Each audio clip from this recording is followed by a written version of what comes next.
Good afternoon, Bill. Yeah, hello, Mark. Here we are, number 2 today, podcast. Yes, and we had a good one this morning. Yes, we did, and we've got another one after this one. Yep. So we might be able to have a rest over Easter, I think. I think that'll be very good to do that. But this morning, the issue of risk came up because it was with KPMG, and Claire Richards. People listening to this will have heard that one. We hope. And the part of the conversation was really in the small and medium enterprise area and more in the medium, I guess, business market, how there is a lack of understanding about risk. Yep. And I guess, and my point this morning was, well, if you had a risk management program, would you have suffered as much during COVID as if you didn't have one? So anyway, we'll never know the answer to that. All right. So this afternoon we've got one Mr. James Baird. Hello, James. Good afternoon. G'day, James. And James, I'd have to say, is slightly nervous because he says, I don't normally do this sort of thing, but he'll be fine. He'll be fine. Yeah. But James has a great background. So we'll start with our usual story. Where did you go to primary school? Primary school in Mount Eliza at a school called Peninsula Grammar. So I was a one-school kid. Oh, so you worked your way all the way through? All the way through, yeah. Wow, okay. And while you were at, let's say, into high school, 2 questions. One, did you have any idea of what you wanted to do when you grew up? Look, I still don't know what I want to do when I grow up. So, I certainly didn't. I sort of had an idea. I thought I might want to be a vet. But I did that for work experience. I ended up going to uni and studying agricultural science. I wasn't very good at that. Lacked a bit of application, and I'm sure we're going to get into it. But lots of twists and turns, lots of different career paths. So. I'm probably still trying to work it out. Okay. Well, it's amazing, James, how many people we do interview and come across that started, particularly with studies, they didn't know what they wanted to do. And we had one guy that thought he was in the queue for architecture. Yeah. And he was in another queue, ended up doing a different course. Right? He just wasn't sure. Yeah. But you might know that guy, Gareth Kent. Right? And if you know Gareth, that's him.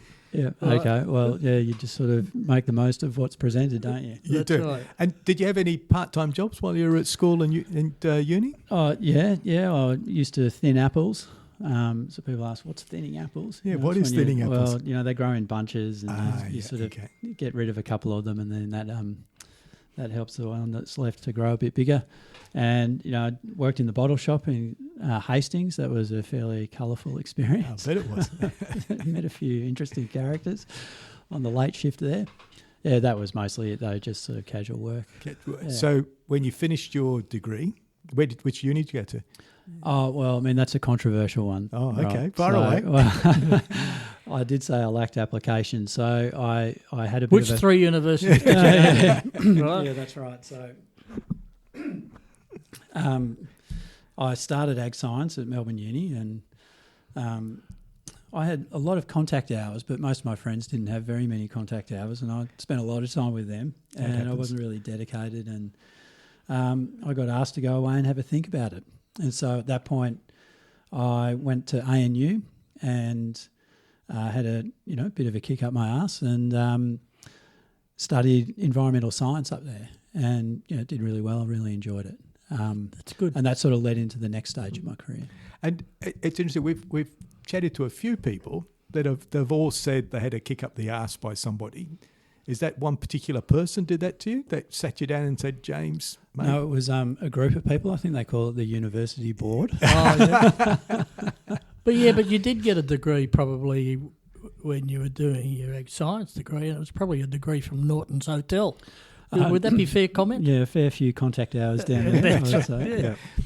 So finished the degree. So what's your first job out of that then?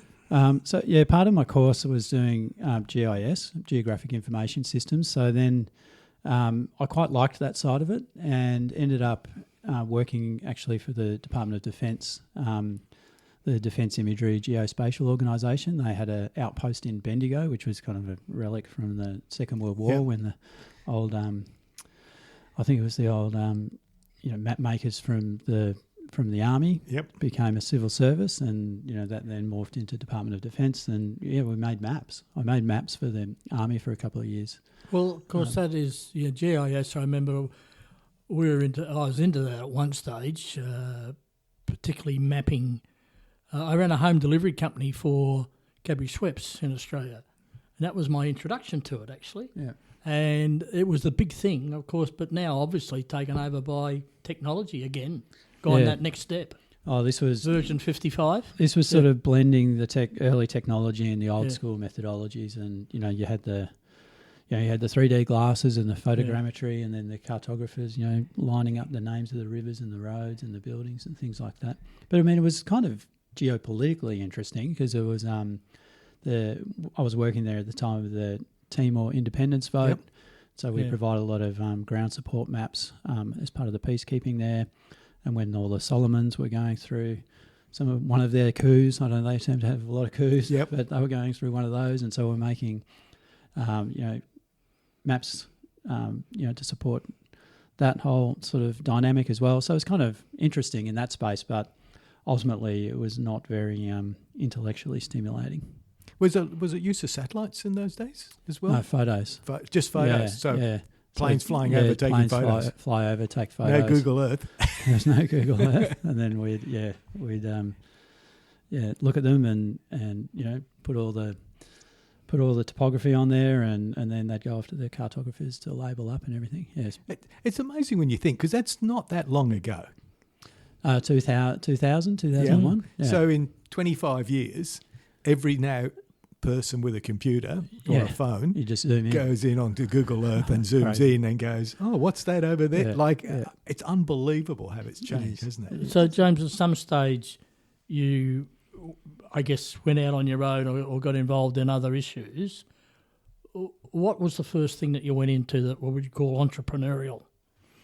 The first thing was, interestingly, this game called Clop. I used to have a Clop set. Did you? Yes. Did you? Right. Well, my kids did. Yeah. So my brother-in-law was living in Helsinki, and he would come out over Christmas and he'd bring this game, and it's like Finland's version of bocce. And you see it around now. There was Clop. It's sort of kicking around still, but Finska was another one, and then the original brand has now started to sell in Australia as well. But we tried to get a distribution deal with them and to sell their product in Australia. We thought it would get legs. They said no. So we got some legal advice as to what we could do about that, and if we could, set up our own shop and manufacture the product, which we did. So with no experience, nothing, I had a redundancy check from the government because I was working for Malcolm Turnbull in at the 2007 election and lost my job, Kevin 07. Yep. And just sunk that into getting a container load of these games made and shipped them over, set up a e-commerce website, which was, not as easy to do in those days as this is in 2007, 2008, didn't have Shopify. Started selling Clop. Had no idea. No wonder it didn't really work. It's a wooden outdoor version of a bowling alley. Oh, okay. Correct? Yeah. It's, I'll get you to look it up. Did you sell the container load? Yeah. We sold a few container loads in the end. I don't know. There's probably 10,000 sets of these kicking around somewhere. Yeah. But, I mean, it was a good exercise in what not to do, I think. Just threw myself into it. Didn't really have a plan. Didn't really know what I was doing. And, it was just hard work.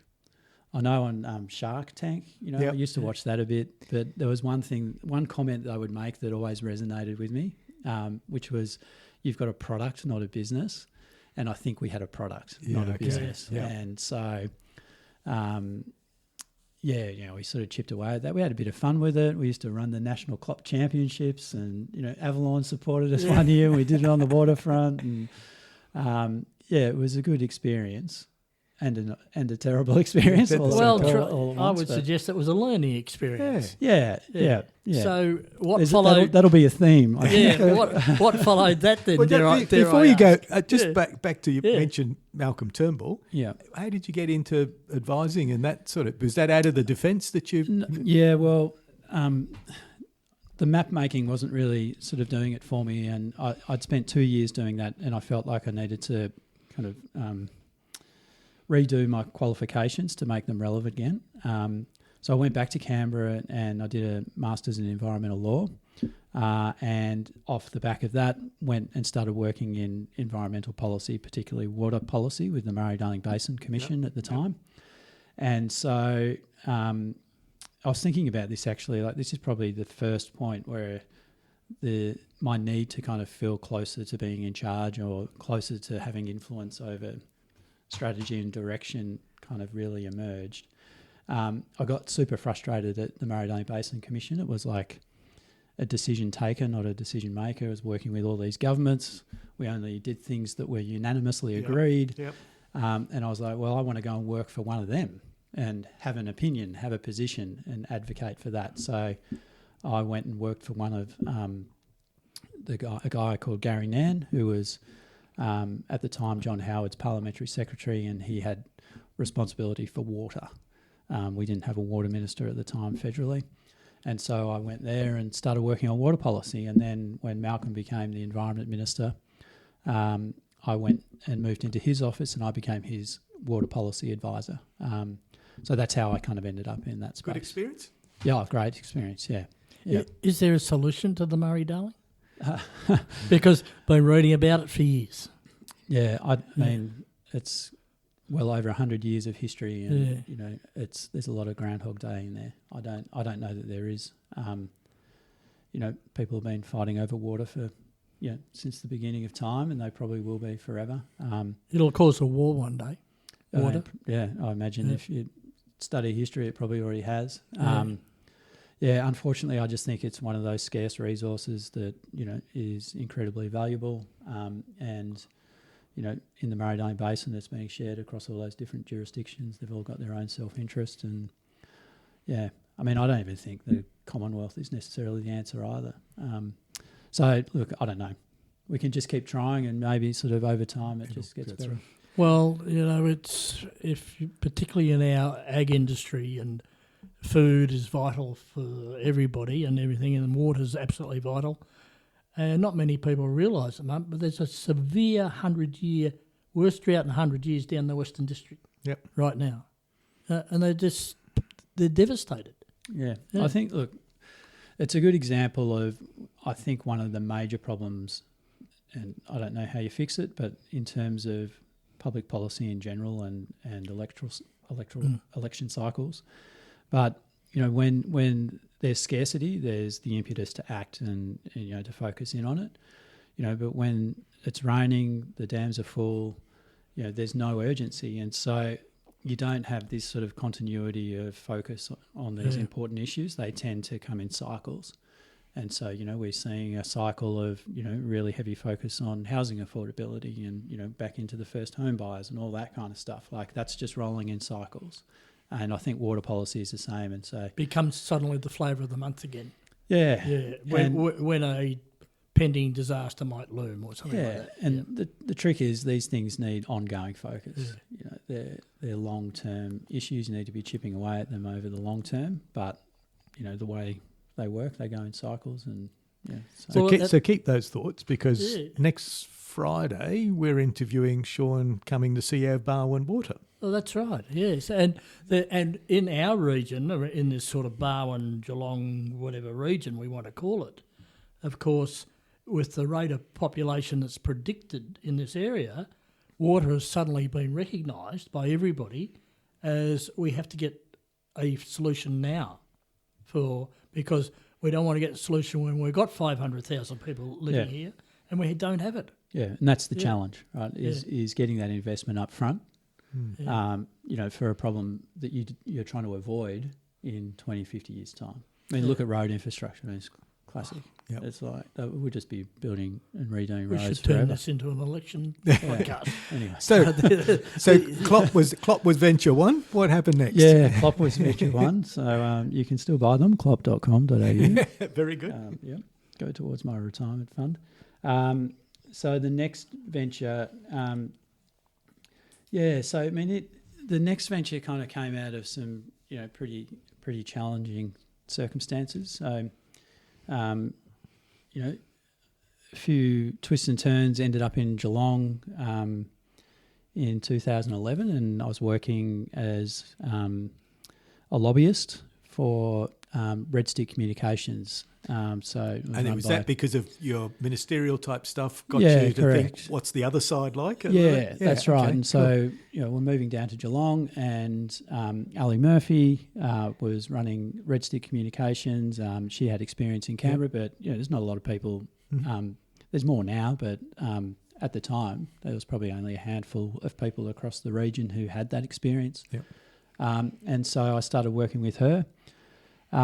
It was at the time I was working with her that she and I, we used to, come up with ideas for businesses quite a lot. We were both kind of entrepreneurial minded. We always had the big vision.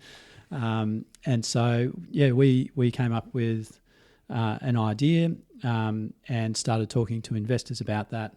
And then, really sadly, she, passed away unexpectedly in 2014. Yep. And so and her death shook a lot of people in Geelong. Yeah. I mean, it's still, sort of finding it been hard to talk about now. Yeah. She was a huge personality, hugely influential and important in the Geelong community. Just a real life force. Yeah. And so, she's sadly missed. And so it was out really at that point. She and I were talking to a couple of local investors at the time about investing in my first startup, which was Pundit Connect. And so, I continued those conversations, and Nick Stanley and Robert Reid, who will be known to some of your listeners. Yeah, we do. We know them, were sort of the founding investors in that project. And at the same time, I started up my own consulting business as well, Strathouse, and worked in partnership with Karen Cartwright and Michael Cave, who listeners will also probably know. Well know. And continued the sort of strategic advocacy work in parallel. So, and that was quite a successful business. And on the sidelines, started Pundit Connect and started building my first software platform. And it was a good concept. Yeah, I mean, this is a bit of a theme as well, probably throughout some of these projects that kind of never went anywhere. Is that I think, and for a lot of people, they were good concepts, but just kind of poorly executed. And I think I'm probably my own worst enemy when it comes to these things. But Pundit Connect was basically born out of my own desire as a lobbyist, someone who had kind of a relatively unique skill set in this region. I wanted a platform where I could be more easily connected to the businesses that would need my services, who I didn't have visibility of, and vice versa. And so it was like a marketplace for professional consultants. And so, at one point, I think we had 1,200 profiles, of all sort of knowledge economy kind of professionals. And the idea was that you would put projects through there, and we had an escrow fund system, and it was probably overly complicated, but it's one of the lessons learnt. But we had like over $1 million worth of projects that had been posted in the platform, and then we pivoted, and I sort of look back and go, oh, maybe there was something in there that could have kept going with. It was because I remember I think the city of Geelong were using it for projects. They put projects up in there too, didn't they, at one stage? No, so that perhaps I'd have to go back and have a look. But they certainly we partnered with the city on what it became with localised. Yep.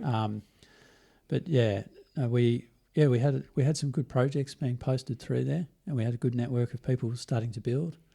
So why did you pivot?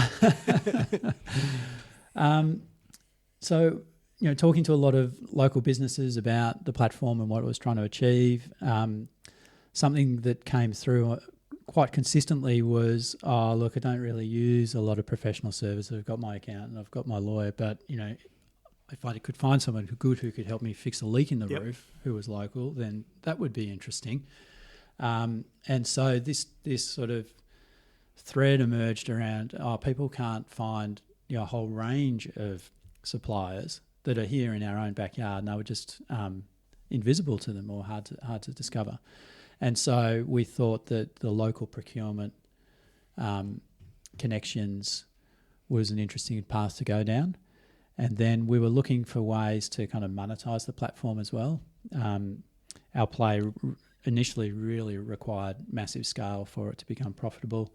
And so, in my experience in the advocacy space, we did a lot of regional development advocacy, worked with councils and the committee, chamber, G21, GMC, all those organisations. We kind of had a reasonable understanding around, economic development, and thought there might be an angle there to, partner with organisations who have an interest in growing local economies to use our platform to create more connections that would support that agenda. And ultimately that kind of worked. Asterix worked-ish. And we started selling like a white label of a local business network that had procurement opportunities in it, but also had events. And, we had a vision for it that was never quite fulfilled. But, at one point we had like 45 or 50 local councils as customers who were paying an annual license fee to us, and then essentially replacing their online business directories with a more sort of dynamic, community-focused local directory, which was localised. And we ran events, and people would have had to listen to me talking at events, but we had fun with the events. They were good. All right, which took you slid it through another door into where? Yeah, so... is Localised still going, just as a matter of interest? No. So localised isn't going anymore. But during Localised, one of the things that I'd personally experienced, and I'm sure you guys have as well, and people listening, is that that nothing beats like a trusted referral when it comes to finding work. And so we started exploring the notion of how do you create a digital version of the trusted referral, beyond a Google review and 5-star reviews, which, personally I don't trust. I don't really even trust LinkedIn reviews. Like, I don't know what your LinkedIn network is like, but mine has a lot of people who I don't really know in it. And so that's the lens. I've tried purging mine, which is interesting. Yeah. And of course, any new requests, you can get them all the time. I very rarely agree unless I know they're connected properly or they're genuine. And, a lot of people, I take no notice of how many followers you've got. I'd rather have 10 who can add value than have 10,000. Yeah, that's right. But you're probably the exception rather than the rule. And so it just dilutes trust. And so we started to get interested in how you could build a digital version of that. And then, my altruistic, sort of ambitious entrepreneurial brain is like, oh, imagine, you could have a trusted network for everything.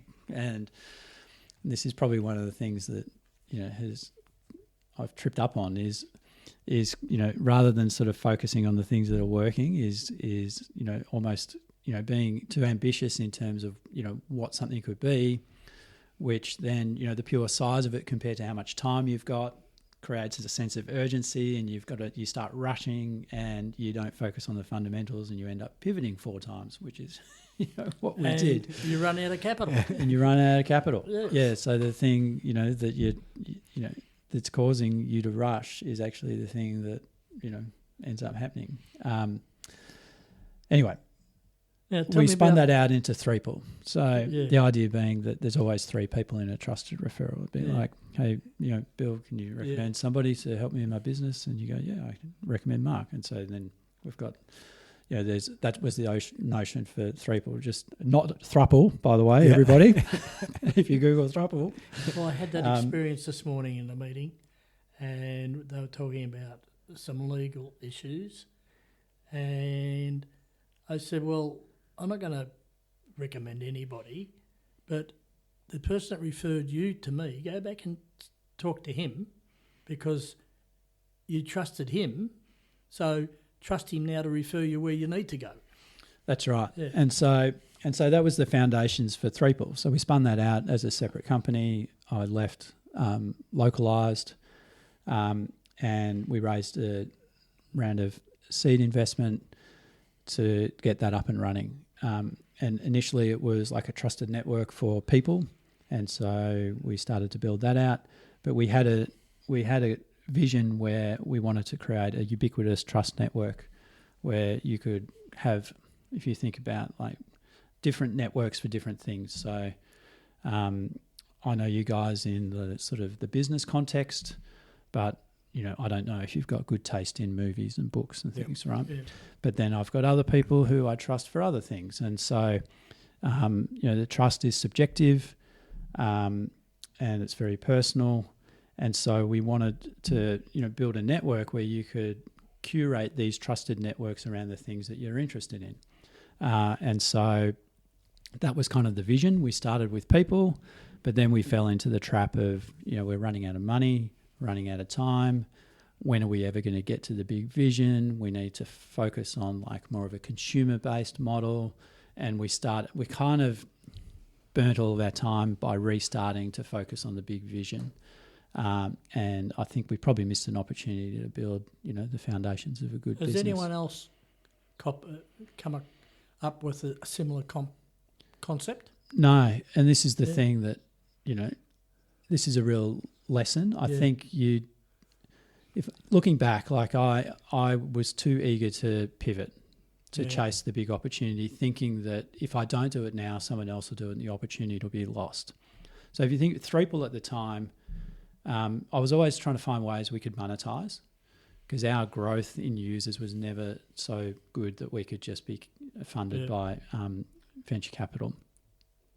And one of the ways that we did that was to have the trusted referral as a way for organisations to capture feedback on their staff, and to do that not just around the performance of their job, but like their values, their soft skills, the way that they approach things, and to curate that from a broader group of people who interact with them at work. And we were selling licenses for this software. We had a license with the Bendigo Bank. They were essentially our development partner. They really loved the concept of it, the transparency. It was different to the way that your traditional kind of peer reviews work. We had other organisations who were also using it. And we walked away from that out of fear that if we didn't chase the big prize now, we wouldn't have the opportunity in the future. Now, that was in, 2019, 2020. And I'm sitting here 5 years later, and that opportunity is still there. Still there. And so I think one of those lessons is like, you probably have more time than you think. Yeah. Like they talk about, perceived pressure in footy and things like that. It's like I had so much perceived pressure to act and to chase the big thing that I made strategic errors, but walking away from things that were working. Right, so you go Pundit Connect. That was working to a degree. It was working. There was something there. So we had users. There was traction. Yep. Now that's important. There's lots of people who have startups that don't have users, they don't have traction. So that was good. And then localized. We had 45, 50 paying customers. We had shitty tech, but we had the foundations. Like people wanted it. Like there was an opportunity to keep tweaking that and optimizing it.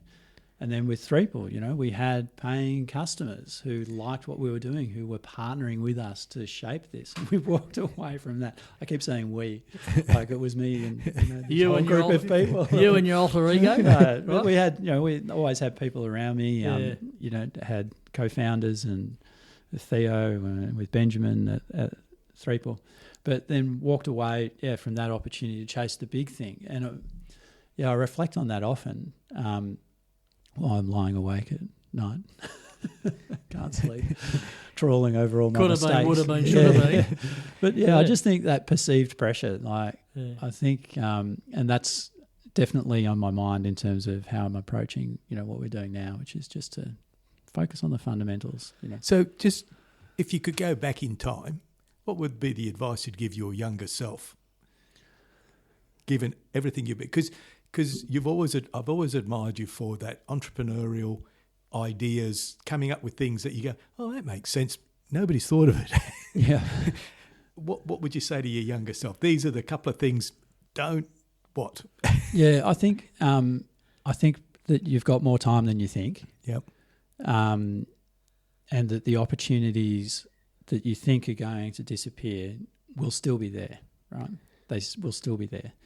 And so just take that time pressure off and then do more of the things that work. knowing that you've got time down the track to explore those other areas and to grow into a bigger business.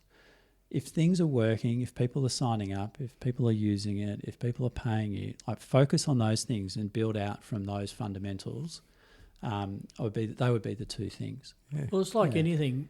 A solid foundation is always a good place to build upon, right? Yeah. And sometimes what I'm hearing is that a little bit impatient, hadn't finished the foundation yet before you try and build. You tried to build the second story before the first story.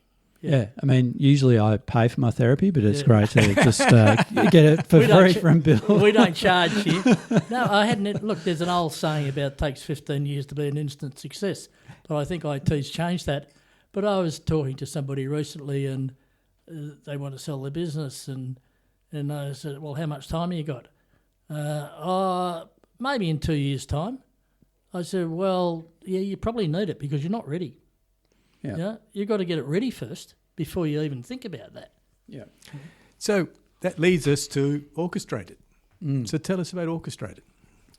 Well, there was a step in between there where when Threeple was sort of on a downward spiral, I'll say. I was going to say trajectory, but let's go with spiral. A bit more dramatic.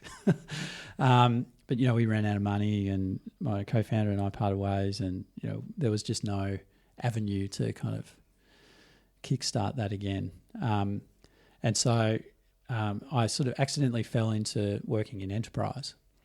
So I was talking to my cousin actually who worked at this company, Pepperstone. They're a contract for difference brokerage based out of Melbourne, about trying to find someone who could work on this product for me with Threeple and help me build it. He's like, just listening to what you're saying, make a good product manager. I was like, what's a product manager? It was like, it's kind of what you've been doing, but within an enterprise. So, looking at the company, the customer needs, the business objectives, and coming up with strategies and priorities for building out your software, essentially. So I went and worked there for a couple of years, and really struggled. And I think it goes back to I didn't like being in an environment where I was too many degrees of separation from the control. Maybe I'm a control freak. I don't know, but I that's felt the classic where entrepreneurs go is because that's how they get going. That's how they get successful. But then, of course, they've gone like the Peter principle, beyond their own level of competence. Yeah. And that's when you need the people around you to do that. Definitely. Yeah. And so... No payment for that advice. I appreciate that. I appreciate it. No, I'm very open to feedback. I've got a lot of scope for feedback. So, keep it coming. So very, very motivated to sort of do something for myself again. And so... talking to Max and Graham. So Max Bush, he's a local Geelong guy and has been around the technology scene and the sort of entrepreneur startup scene around here for a long time. He and I have known each other for a while, and Graham Corrigan was his CTO, and we were talking and we decided that the time was right for to do something for each of us, and we all wanted to do something together, like as a to have that good, support network. We're all a bit more experienced. We've got a few lessons under our belt, and a bit more of a tempered kind of approach in terms of how we want to build and what we want to build. Like we don't have these big lofty ambitions, to be like this unicorn, which I think can. It's a good ambition to have, but maybe can be counterproductive. And, we're just being a bit more, we just want to build a good, solid, profitable business that has got great culture, does interesting work and rewards its staff. So what do you do? So Orchestrated is a technology consultancy. We've got senior level expertise that we offer on a fractional basis. So for companies that are probably in the medium size kind of scale that have got technical complexity in their business, they're probably running a whole range of different off-the-shelf products. They've probably got, valuable data that's disorganized. They've probably got opportunities for custom software development, but they don't have an in-house technology team. They don't have a CTO, or they don't have senior capability in-house. Then we can be that fractional support to kind of come in and give them that guidance, but obviously on a fraction of what it would cost to recruit that kind of team in-house. So we do that at like a leadership level. But then we also have a full stack engineering team. We've got an AI, machine learning and data scientist on the team, and he's a real intellectual and science-based approach to AI machine learning. We've also got AI engineering capability, program management, and so working with organisations to solve problems, essentially. I think our tagline on our website is explore the possibilities, and I think the initial conversation we had with a lot of people is, we're wondering if this is possible. We're wondering if like AI can help us do this, or Yep. wondering if we could automate this process, or wondering if this would be, a feasible approach. And so I think, and because of advancements in AI in particular, it's much more accessible to businesses to do some things that would previously have only been really accessible to large enterprises that had serious budget and serious resourcing behind them.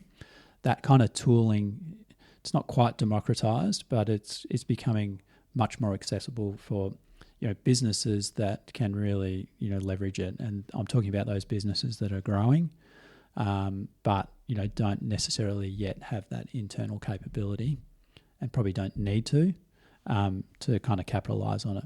And your timing's perfect, isn't it? Because everyone's talking about it, but everyone's going, how?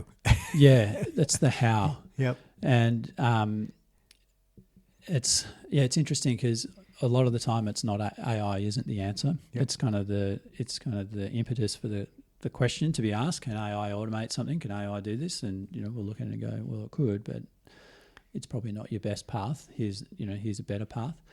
But I think it also on the delivery side of things, there's so many tools available now to software engineers that you and I would never be able to sort of understand or use. But in terms of their toolkit, their ability to do more yep. faster, Yep. is really enhanced. And so, as consumers of software development projects, like the old methodology, the old process of here's a defined set of requirements, we're going to scope it up, we're going to put a price on all your different features, and then we're going to go away for 6 months, and then we're going to come back and hand over the software. Those days are gone. Well, they should be gone. I would suggest if that's how you're building software in your company today, that you might just want to think about that and review it. So, instead, like the scope for fast, iterative, ongoing development is real, and you can do a lot in a much shorter amount of time. And so you can work out what works faster, you can work out what doesn't work, you can build and grow your products iteratively and organically. You can scale up and then you can scale back, because you can go out there now and you can build a product in 4, 6, 8 weeks, and then scale back that investment and just operationalize it, get the feedback, see what's happening, and then scale up again and then go. And so it's really changing, I think, how technology delivery will be embedded in organisations, and organisations that don't have technology in-house will be able to kind of work with companies like ours to kind of build that capability and switch it on and switch it off as they need, and kind of get the advantages of otherwise, that businesses who otherwise have that capability in-house would. So to find you, orchestrated.com.au? Get Orchestrated. Get Orchestrated, very clear. .com. Okay. GetOrchestrated.com. So, Bill, fantastic. It is, and I can think of many family companies that if you could ever convince them to sit down and have a talk to you and see the benefit, they would change their mind, because the Luddites out there are reluctant to put their hand in their pocket and see the future. I mean, the beauty is you don't have to dig very deep in your pocket now. What we're doing is we're going and we're working with businesses, and we'll say, look, we'll do something for you and you'll get something in 2 weeks. And we will validate if we can do what you want to do. Yeah. And if we can't, then we'll either go down a different direction, or we'll just put the red light on and walk away. Thank you very much, and that's it. And so the notion that you have to invest a lot up front in order to do this discovery and to find out what's possible, it's false. It's so much more available to you. And that's what I'm saying is like the accessibility of the technology, the tooling available to engineers who know what they're doing, combined enables businesses to try things really quickly. It's a much more experimental. And that is extremely important. James, thank you. Yes, Thank you. That was done, a really, James. really good discussion. And yeah. I've just looked down at the clock. That is the longest podcast we've ever recorded. Okay. I've been told I'm verbose, so. No, but it was great conversation. Well, I really enjoyed. You mean we didn't run out of battery? We haven't run out of battery. Oh, Don't you look at me at that way. Goodness. And Bill's available for therapy sessions. That's right. So, James, thank you. Good luck with Orchestrated. Thank you very much. You'd been missing in action for a little while. And it was great to bump into you at a chamber function the other day. It's nice to be back. And we were on the chamber board together at one We stage. certainly were. So James is a really smart guy, and remember those phrases about being brave? Yeah. He's a man that's being brave too. So That's right. well done, James. Good luck. Thank you. Thank you.